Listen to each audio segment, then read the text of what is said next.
It's an early morning in Oxford, England. The moon's awake, full of vanilla bean light, and I'm awake as well, full of dissatisfaction. I'm working on the essay for my first tutorial, but I'm not producing much.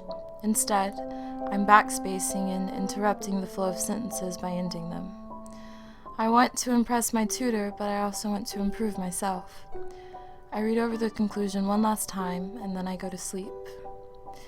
Later that same morning, I walked to my tutorial, feeling more confident than I had before. I enter the room and introduce myself to my tutor.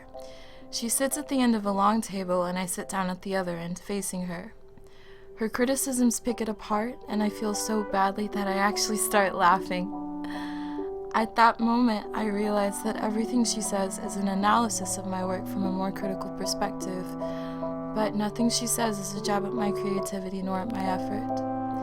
I detach myself from my work and listen to her closely from across the table, absorbing her knowledge of how to make my writing better. The night of my last tutorial with the same tutor, I sit in the lamplight at the kitchen table in my flat. The distance between what I wanted to write and what I wrote had lessened. I felt more authentic in my writing because I knew what it was that I wanted to say. I had a clearer conscience and therefore a clearer voice. Although I had felt a lot of distance with my work and with my tutor and with myself, I finally felt that the distance is the exact thing that brought me much closer to my writing.